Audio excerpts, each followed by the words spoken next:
Working holiday visa worth it gak sih? Halo teman-teman, kalau kamu fresh graduate dan belum tahu mau ngapain, tentu banyak pertanyaan-pertanyaan yang datang ya, baik dari diri sendiri maupun dari lingkungan kita, seperti kayak udah kerja di mana, lanjut kuliah atau enggak, seperti itu. Jadi di video kali ini aku mau cerita tentang alasan dan gimana dulu aku bisa dapat informasi tentang program Working Holiday Visa itu. Pertama kali tahu Working Holiday Visa, saya dulu nonton salah satu IG live di Instagram, yang mana salah satu senior di Makassar itu sedang di Australia dan menceritakan pengalamannya mengambil visa working holiday.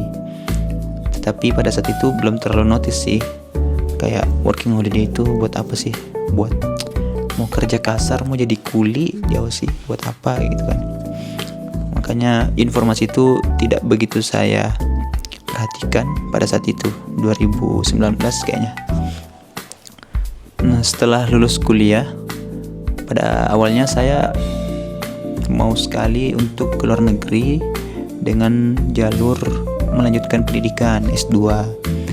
Berkumpullah saya dengan berbagai macam organisasi, belajar IELTS, cari info-info beasiswa, ya masuk ke circle-circle scholarship hunter seperti itu. Akhirnya setelah dapat IELTS, awalnya saya tes 2 kali, 6,0 pertama, dan yang kedua itu dapat 6,5, sudah dapat IELTS. Sudah apply LOA ke beberapa kampus dan salah satunya sudah dapat juga salah satu kampus di Australia. Tapi kemudian ada kebimbangan ya. Ada kebimbangan ketika mau mendaftarkan diri di beasiswa itu. Saya galau sendiri, kayak, is this the thing that I really want? Kayak, benar nggak sih niatku ini mau betul-betul menimba ilmu atau cuma mau keluar negerinya doang? Ditambah mungkin saya masih galau dengan aspek atau bidang yang mau saya teliti itu di S2 bagaimana ya. Jadi I'm still asking myself about the why reason, my main purpose to go to abroad. Jangan sampai niatku keluar negeri, apply beasiswa, tapi itu hanya karena mau keluar negerinya doang, nggak buat belajar. Padahal harapannya kan kita dapat beasiswa dari pemerintah untuk menjadi SDM yang lebih capable, lebih ahli, sehingga kalau balik Indo bisa menjadi orang yang how to say, orang yang berpengaruh lah, membawa perubahan ke lingkungan sekitar. Jadi saya sempat dilema mempertanyakan kepantasan diri, seperti itu. Setelah mendapatkan IELTS, mendapatkan LOA, terus saya kembali ke Makassar karena saya kemarin sempat belajar di Jawa dulu, terus kembali lagi ke Makassar, lalu sempat kerja, mengajar dan segala macam. Disitulah terasa pertanyaan-pertanyaan quarter life crisis, kayak, oh, the salary like this. Terus ada perbandingan antara keluarga, kayak, kerja di mana sekarang? Oh, ngajar doang. Wah, itu sih kayak agak nyesek ya di hati ya. Padahal ngajar mah bagus ya teman-teman ya. Di situ ada semacam motivasi lah, menunjukkan bahwa I could do more. Kemudian di akhir tahun 2023 itu saya ketemu dengan teman komunitas yang ternyata mau mendaftarkan diri di Working Holiday Visa. Dia mau pinjam laptop. Aku bilang, buat apa laptopnya? Ini mau daftar SDUWHV. Wah, apa tuh SDUWHV? Ya, surat dukungan untuk Working Holiday Visa. Dari situ saya kembali mengulik lagi working holiday visa itu bagaimana, seperti apa, dan sharing bersama teman saya ini.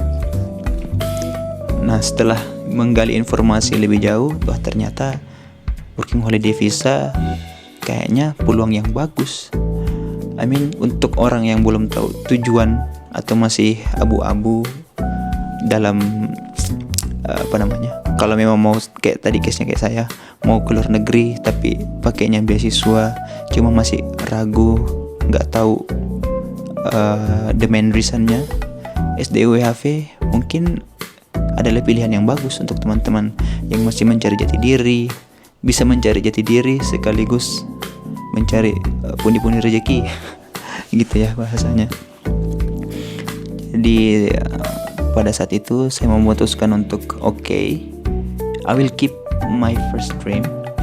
Mimpi saya untuk melanjutkan pendidikan itu tetap ada, tapi why not I postpone it for several years to try something new. Jadi mencoba hal baru, hidup di luar negeri bagaimana kan, seperti itu.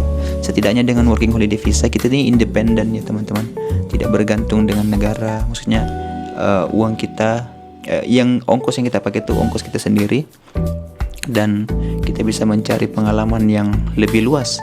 Karena kalau kita student kan istilahnya menetap di satu kota.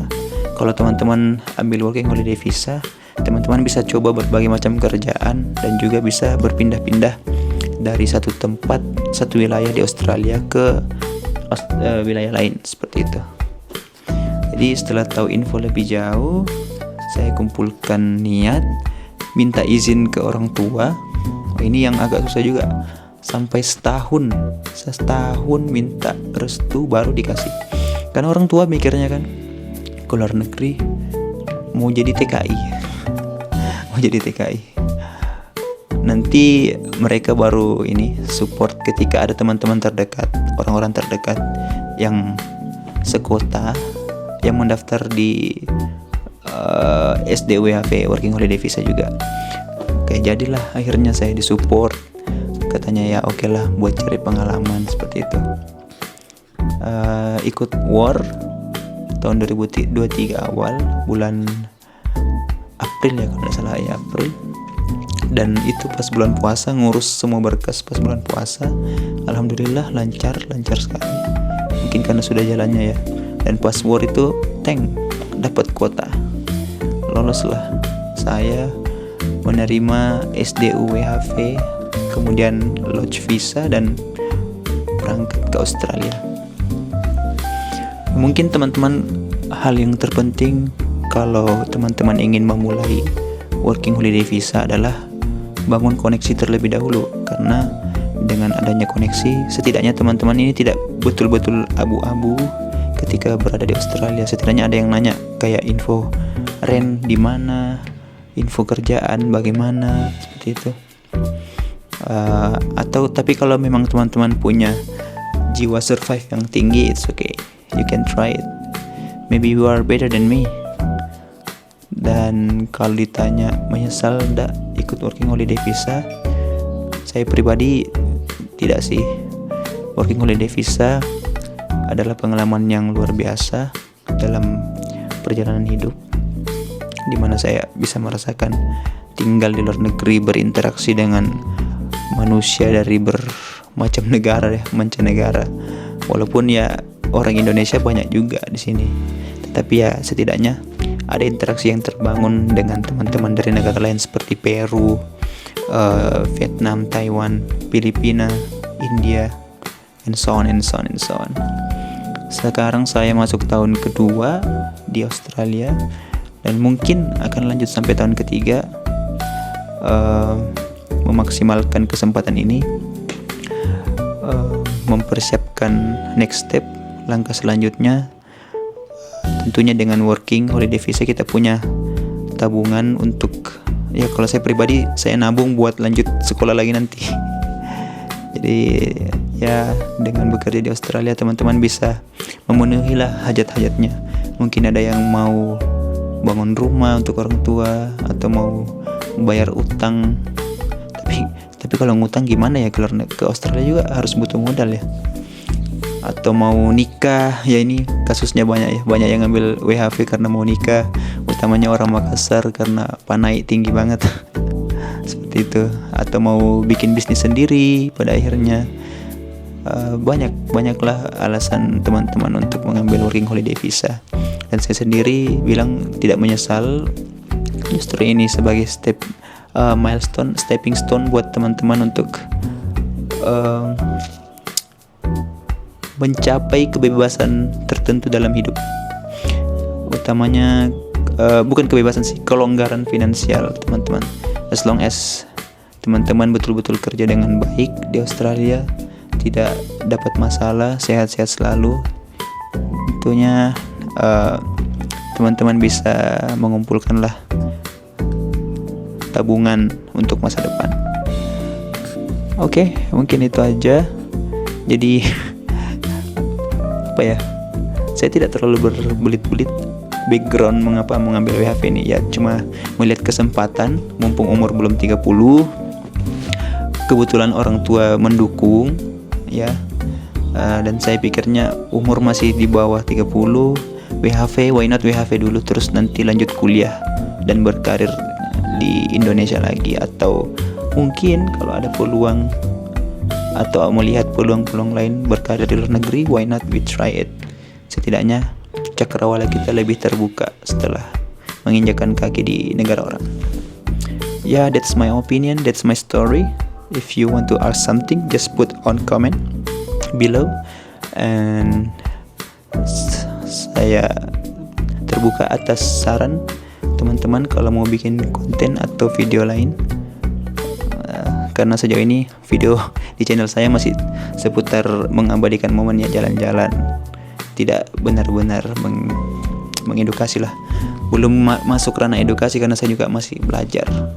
Okay, I'll see you then in the next video. Bye, cheers.